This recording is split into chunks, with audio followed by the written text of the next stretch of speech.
ಸಾವು ಮಾನವನ ಜೀವನದಲ್ಲಿ ಅನಿವಾರ್ಯ ಸತ್ಯ. ಇಲ್ಲಿ ಯಾರೇ ಹುಟ್ಟಿದರೂ ಅವರ ಸಾವು ಖಚಿತ. ಆದಾಗ್ಯೂ ಸಾವಿನ ನಂತರ ಏನಾಗುತ್ತದೆ ಎಂಬ ಪ್ರಶ್ನೆ ಜನರ ಮನಸ್ಸಿನಲ್ಲಿ ಹೆಚ್ಚಾಗಿ ಉದ್ಭವಿಸುತ್ತದೆ. ಸಾವಿನ ನಂತರ ಆತ್ಮ ಎಲ್ಲಿ ಹೋಗುತ್ತದೆ? ಮಾನವ ಜೀವನದಲ್ಲಿ ಸಾವು ಅನಿವಾರ್ಯ ಸತ್ಯ. ಈ ಭೂಮಿಯಲ್ಲಿ ಜನಿಸಿದವರು ಸಾಯುವುದು ಖಚಿತ. ಆದಾಗ್ಯೂ ಸಾವಿನ ನಂತರ ಏನಾಗುತ್ತದೆ ಎಂಬ ಪ್ರಶ್ನೆ ಜನರ ಮನಸ್ಸಿನಲ್ಲಿ ಹೆಚ್ಚಾಗಿ ಉದ್ಭವಿಸುತ್ತದೆ. ಆತ್ಮವಿದ್ದರೆ ಅದು ಎಲ್ಲಿ ಹೋಗುತ್ತದೆ? ಸಾವಿನ ನಂತರ ಮಾನವನ ದೇಹವು ದುರ್ಬಲಗೊಳ್ಳುತ್ತದೆ. ಇದರ ಬಗ್ಗೆ ಹಲವು ಅಧ್ಯಯನಗಳು ನಡೆದಿವೆ. ಅವುಗಳು ಇನ್ನೂ ನಡೆಯುತ್ತಿವೆ. ಇನ್ನೂ ಪರಿಹರಿಸಲಾಗದ ಪ್ರಕೃತಿಯ ಅನೇಕ ಬಗೆಹರಿಯದ ರಹಸ್ಯಗಳಿವೆ. ಅವುಗಳಲ್ಲಿ ಒಂದು ಆತ್ಮ ಮತ್ತು ಸಾವು.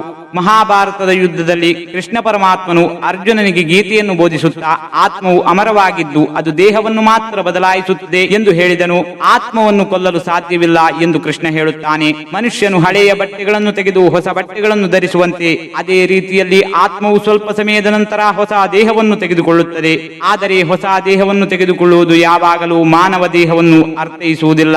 ಹಾಗಾದರೆ ಸಾವಿನ ರಹಸ್ಯವೇನು?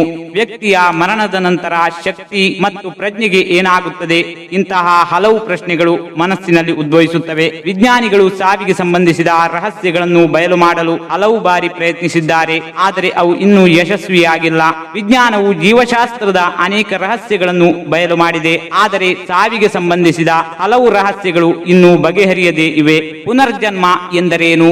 ಧಾರ್ಮಿಕ ನಂಬಿಕೆಗಳ ಪ್ರಕಾರ ಮರಣದ ನಂತರ ಮರುಜನ್ಮ ಪಡೆಯಲು ಹಲವು ವರ್ಷಗಳು ಬೇಕಾಗುತ್ತದೆ. ಆದಾಗ್ಯೂ ಕೆಲವೊಮ್ಮೆ ಹೊಸ ಜನ್ಮ ತಕ್ಷಣವೇ ಸಂಭವಿಸುತ್ತದೆ. ಒಬ್ಬ ವ್ಯಕ್ತಿಯು ತನ್ನ ಕರ್ಮಗಳ ಪರಿಣಾಮಗಳನ್ನು ಹೊರಲು ಹೊಸ ದೇಹವು ಕಾಯುತ್ತಾನೆ ಮತ್ತು ಅಲ್ಲಿಯವರೆಗೆ ಆತ್ಮವು ನಿಷ್ಕ್ರಿಯವಾಗಿರುತ್ತದೆ. ಒಬ್ಬ ವ್ಯಕ್ತಿಯು ಅವನ ಕರ್ಮಗಳು ಮತ್ತು ಸಂಸ್ಕಾರಗಳ ಪ್ರಕಾರ ಹೊಸ ಜನ್ಮವನ್ನು ಪಡೆಯುತ್ತಾನೆ. ಸಾವಿನ ಸಮಯದಲ್ಲಿ ಒಬ್ಬ ವ್ಯಕ್ತಿಯು ತನ್ನ ಆಲೋಚನೆಗಳಿಗೆ ಅನುಗುಣವಾಗಿ ಯೋನಿಯ ಪ್ರಕಾರವನ್ನು ಪಡೆಯುತ್ತಾನೆ. ಧಾರ್ಮಿಕ ನಂಬಿಕೆಗಳ ಪ್ರಕಾರ ಎರಡು ರೀತಿಯ ಯೋನಿಗಳಿವೆ. ಮೊದಲನೆಯದು ಪಿತೃಯೋನಿ ಮತ್ತು ಎರಡನೆಯದು ಪ್ರೇತಯೋನಿ. ಪಿತೃಯೋನಿಗಳಲ್ಲಿ ಗಂಧರ್ವ, ಯಕ್ಷ ಮತ್ತು ಸಿದ್ಧ ಸೇರಿವೆ. ಅವುಗಳಲ್ಲಿ ಸಿದ್ಧಯೋನಿ ಅತ್ಯುತ್ತಮವೆಂದು ನಂಬಲಾಗಿದೆ.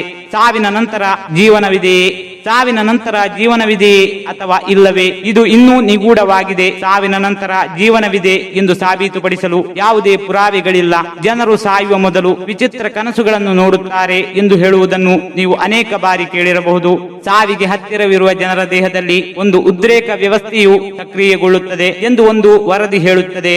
ಈ ವಿಡಿಯೋ ನಿಮಗೆ ಇಷ್ಟವಾಗಿದ್ದರೆ ಲೈಕ್ ಮಾಡಿ, ನಿಮ್ಮ ಸ್ನೇಹಿತರೊಂದಿಗೆ ಹಂಚಿಕೊಳ್ಳಿ ಹಾಗೂ ನಮ್ಮ ಚಾನೆಲ್ ಅನ್ನು ತಪ್ಪದೇ ಸಬ್ಸ್ಕ್ರೈಬ್ ಮಾಡಿ. ನಿಮ್ಮ ಅನಿಸಿಕೆಗಳನ್ನು ಕಾಮೆಂಟ್ ಮೂಲಕ ತಿಳಿಸಿ.